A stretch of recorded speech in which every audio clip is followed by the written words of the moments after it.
तो परसों छापना पड़ेगा। अलबत्ता इलेक्ट्रॉनिक मीडिया जो है और जो यूट्यूब है उनका सवाल पैदा नहीं होता, वो तो एकदम ऑन एयर रहते हैं। सोशल मीडिया तो मैडम हमने क्या किए, प्रिंट मीडिया की जिम्मेदारों को दावत की। अपन ने यूट्यूब से जितने जिम्मेदार हैं उनको दावत की, और जो इलेक्ट्रॉनिक मीडिया है उनको भी दावत की। तो अपन 2 मिनट में 1 मिनट में प्रेस कॉन्फ्रेंस शुरू करते हैं। 1 ही मिनट के अंदर यार वो दोनों का छोड़े ना भैया से शख्सियत आ रही है, 1 या 2 मिनट में पहुँचती है। हाथ जोड़ के बोला, साहब मुझे 5 मिनट विधानसभा के बारे में बात करने का है। उन्होंने कहा मैं स्कूल के फंक्शन को जागा, शाम में मुशायरे में आ जाओ, और हैदराबाद का मुशायरा तुमको मालूम नहीं होगा और दावत भी मालूम नहीं होगी। वो क्या होता 10 बजे शुरू होता। आपने मेरी सवाल के जवाब नहीं दिया। आप आपकी बात इससे पहले कह चुके और अभी भी हम लोग सब मानेंगे आप पे कितना अन्याय हो। मेरा पर्टिकुलर सवाल था, जब ये हमको बताया ही नहीं गया ये डिसीजन मेकिंग, आपने विरोध किया था या आपको मालूम नहीं था? हमको पूछा ही नहीं गया, हमने विरोध भी किया था, मालूम भी नहीं। क्यों नहीं मालूम? ये फैसले कुछ इस अंदाज में किए गए कि हमको तो समझ में भी नहीं आया। हम तो समझ गए थे फैसले ऐसे कर गई है कि सब दरवाजे हमारे बंद करके विक्रय करने वाले थे। डॉक्टर साहब, सर एक प्रेस कॉन्फ्रेंस में आप इस पूरी प्रेस कॉन्फ्रेंस में आप सिर्फ मुस्लिम वोटों की बात कर रहे हैं, क्या आपको चुन के आने के लिए दूसरे समाज की वोटों की जरूरत नहीं है क्या? क्यों नहीं? कारनामे अंजाम देते हैं, उसकी फहरिस्त बहुत लंबी है। अभी अभी एक डॉक्यूमेंट आपके सामने दिया गया है, मैं आपसे गुजारिश करता हूं कि वो डॉक्यूमेंट देखें। वो डॉक्यूमेंट है 1997 का, जब इम्तियाज जलील साहब पत्रकार हुआ करते थे। उस डॉक्यूमेंट में एक 3825 स्क्वायर फुट की जमीन, जो आज इम्तियाज जलील साहब का ऑफिस है, वक्फ बोर्ड की जमीन उनकी वालिदा मोहतरमा मरहूमा के नाम पर भागे पट्टी साल के 500 रुपये किराए से दी गई है। 25 साल के ऊपर हो गया है, आज भी उनका कब्जा है। और आप ये डॉक्यूमेंट देखिए, इम्तियाज जलील साहब जब पत्रकार थे हुकूमत में, अपनी पत्रकारिता का फ़ायदा उठाते हुए उन्होंने ये ज़मीन हासिल की है, उसका ये रजिस्टर्ड डॉक्यूमेंट है। मैं सिर्फ आपके माध्यम से ये कहना चाहता हूँ कि वक्फ की जायदाद की कॉन्फ्रेंस करना, बात सुनो जी, वक्फ की जायदाद की कॉन्फ्रेंस करना, थोड़ा नीचे सर, औकाफ को बचाने की बात करना, इधर सर, और सत्यंदों से ये काम करना कि 500 रुपये में तकरीबन 4000 स्क्वायर फुट की ज़मीन जो प्राइम लोकेलिटी में है अपने कब्जे में रखकर उसका कमर्शियल फायदा उठाना। होना तो ये चाहिए था कि गरीब मुसलमानों को दे दी जाती। मैं आपके माध्यम से मांडोरी प्रेयर पाखंडी इम्तियाज जलील को पूछना चाहता हूं, अगर तेरे में दम है और तू बोलता है कि उलमाए किराम हमारे सर के ताज है, तू कहता है हम उलमाए किराम के खत्मों पर बैठेंगे, ये पूरी जमीन उलमाए किराम को फ्लैट बना के दे, नौजवान बच्चों को दुकान बना के दे ताकि रोजी रोजगार, ये माध्यम से बात बताना चाहता हूँ। ऐसे कई डॉक्यूमेंट मौजूद है जो बताएंगे कि औकाफ की जायदाद में जो गरीबों का, यतीमों का, मिस्कीनों का, गरीबों का हक है, इम्तियाज जलील ने किया है। तो दलाली करने वाले लीडर के बारे में एक मालूमात आपको देने की थी। ये डॉक्यूमेंट देने के पीछे मकसद ये है कि ये ऑथेंटिक प्रूफ आपके पास मौजूद है। हम इस प्रेस कॉन्फ्रेंस में आपको बताना चाहते हैं कि औकाफ के बारे में मीटिंग करके अपने आप को मर्द मुजाहिद करने वालों का सही चेहरा क्या है। आज भी जारना रोड का जो ऑफिस है और कई जमीनात है, वक्फ बोर्ड का मेंबर बनकर कहां कहां इन्होंने मांडोगी की, वो फेरिस्त पे आ जाएगी।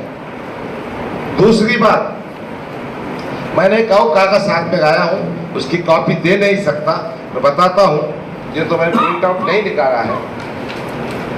पार्लियामेंट के इंतखाबात में मजलिस इत्तेहादुल मुस्लिमीन ने 5 सीटें खड़ी की थी। एक भिवंडी की सीट जहां MIM को 0.1% वोट मिला, 1741 वोट, 0.1%। वहां खड़े थे खान मोहम्मद अकरम, अब्दुल हन्नान। फिर उस्मानाबाद में 0.2% वोट मिला, वहां मिले 2060 वोट। पार्लियामेंट का इंतखाब 6 असेंबली कंस्टिट्यूंसी का होता है। फिर पुणे में अनीस अरशद ने कंटेस्ट किया था, उनको मिले 860 वोट। और फिर नॉर्थ सेंट्रल बॉम्बे में 1531.2%। तो मेरा सिर्फ इतना ही कहना है, जहां भाजपा को हराने की बात ये करते हैं, तो ये 5 इंतखाबी हलकों में आपने क्यों उम्मीदवार दिए थे और आपका कंडक्ट क्या था, आप किसकी मदद कर रहे थे, ये फैसला करना मैं आप पर छोड़ता हूं। तो ये 2 बातें बताने के लिए मैंने नसीम भाई की प्रेस कॉन्फ्रेंस को शेयर किया। नसीम भाई शख्सी तौर पर मेरी मदद करने के लिए आए हैं। जो सवाल उनसे पूछना है उनसे पूछिए, और जो मुझसे पूछना है मुझसे पूछिए। तीसरी बात, मैं करीम कुरैशी साहब के साथ बैठा हूं।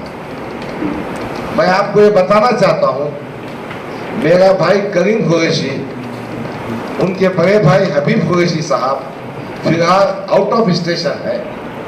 उनके नजदीक के साथी जावेद वहाब साहब और इनकी पूरी टीम ने तमाम हालात को देखकर, ग्राउंड की हकीकत को देखकर, मेरे पे होने वाले नाइंसाफी को देखकर, अवाम के रुझान को देखकर ये फैसला किया है कि वो हमारे साथ पूरी ताकत से इस असेंबली इंतखाबात में खड़े होंगे। मैं सबके सामने करीम भाई का शुक्रिया अदा करना चाहता हूं और इस प्रेस कॉन्फ्रेंस के माध्यम से कहना चाहता हूं कि आज मेरा भाई हमारे साथ आ गया है और वो हमारे साथ पूरी ताकत से काम करने वाले हैं। तो ये 3 बातें आपके पास पहुंचानी थी। एक, नसीम भाई की मदद और उनकी बैकग्राउंड। दूसरा, ये 2 सवालात थे, वक्फ बोर्ड की जमीन के बारे में इम्तियाज जलील की हरकतें। तीसरा, पार्लियामेंट के 5 सीटें क्यों दिए थे, किसकी मदद कर रहे थे, और उसके बाद करीम कुरैशी साहब किया। अब आपको जो सवाल पूछना है एक एक से पूछिए। प्रेस कॉन्फ्रेंस काफी लंबी हो गई है, खाने का वक्त भी हो रहा है।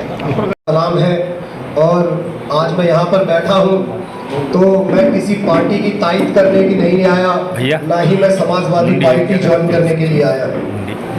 मैं एक ऐसी शख्सियत के लिए यहाँ पर आया हूँ जिसके साथ नाइंसाफी हुई है, हक तलफी हुई है, और सिर्फ इनके साथ ही नहीं। मैं आपको बता दूं अपने बारे में कि मैं 12 साल से मुसलसल मजलिस इत्तेहादुल मुस्लिमीन के लिए काम कर रहा हूँ। दिल्ली की सरजमी पर न जाने कितने प्रोटेस्ट करे, न जाने कितने मजलूम मुसलमानों की आवाज उठाई, और महाराष्ट्र का कोना कोना हर जगह पर मेरे जलसे हुए, और मैं जहां जहां गया मजलिस इत्तेहादुल मुस्लिमीन को वहां पर कामयाबी मिली। मैं अमरावती में गया, मैंने अमरावती के अंदर अपने 12 कॉर्पोरेटर चुन के लेकर आए। मैं धुलिया में गया, धुलिया के अंदर हमारे कॉर्पोरेटर चुन कर आए। मैं नांदेड़ गया, मैं बीड़ गया, मैं उस्मानाबाद गया, मैं बुल्ढाना गया।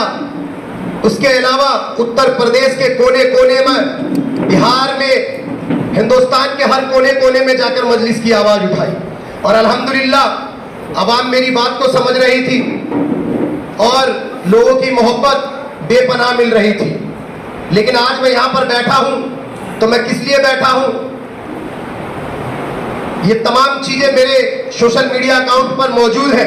मेरे सोशल मीडिया अकाउंट पर भी लोग सवाल कर रहे हैं कि नसीम भाई, आप मजलिस को कमजोर करने जा रहे हो, डॉक्टर साहब के साथ मत जाओ, मजलिस कमजोर हो जाएगी। तो मैं उनसे भी ये कहना चाहता हूं कि डॉक्टर साहब ने आज जो हरा गमछा उतार कर ये लाल गमछा डाला है, तो ये मजबूर किसने किया?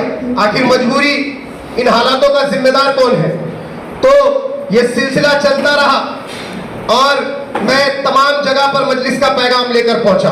2019 का इंतखाबात था, डॉक्टर साहब मजलिस से इलेक्शन लड़ रहे थे, मैं डॉक्टर साहब के भी इलेक्शन में आया था, लेकिन मुझे नहीं मालूम था कि इम्तियाज जलील साहब डॉक्टर साहब से किस बात से खफा है या किस बात से नाराजगी है। मैं इलेक्शन में प्रचार करता रहा, 2019 का इलेक्शन निकला, डॉक्टर साहब कुछ वोटों से हार गए। और हारा क्या, मैं तो कहता हूं कि वो जो साजिशें थी, क्योंकि इम्तियाज जलील साहब नहीं चाहते थे कि कोई शख्सियत उनके सामने खड़ी हो या कोई नुमाइंदा औरंगाबाद से या महाराष्ट्र से जीत कर आए, क्योंकि सवाल आप लोगों को भी करना है, आप लोग मीडिया वाले हो, आप लोगों का हक है सच पूछना। 2019 में जब डॉक्टर साहब ने प्रकाश अंबेडकर साहब से युति कराई, तो उसका नतीजा ये था कि इम्तियाज जलील साहब मेंबर ऑफ पार्लियामेंट बनकर आए। और जब वो मेंबर ऑफ पार्लियामेंट बन गए तो डॉक्टर साहब को लगा कि अब इसका फायदा विधानसभा में भी होने वाला है, लेकिन उन्होंने अपनी मांगे रखी 80 सीटों की। अब आप मेरे को यह बताइए कि 2019 में इंतखाबात में वो 80 सीटें लड़ने की कह रहे थे, आखिर अब क्या मजबूरी आई कि वो 16 सीटों पर रुक गए? अरे आपने अगर जमीन पे काम किया होता, 2019 में आपने 51 सीटें महाराष्ट्र विधानसभा में लड़ाई। इस बार ऐसी क्या मजबूरी जो आप 16 पे अड़े रहे? आपको तो इस बार 51 की जगह 110 लड़ाना चाहिए था। आपके पास कोई रोक टोक करने वाला नहीं था, लेकिन सिर्फ इम्तियाज जलील साहब को अपनी सियासत से मोहब्बत है। वो चाहते हैं कि मेरी सियासत बरकरार रहे, और डॉक्टर साहब को कमजोर करने के लिए उन्होंने तमाम बड़े लीडरान से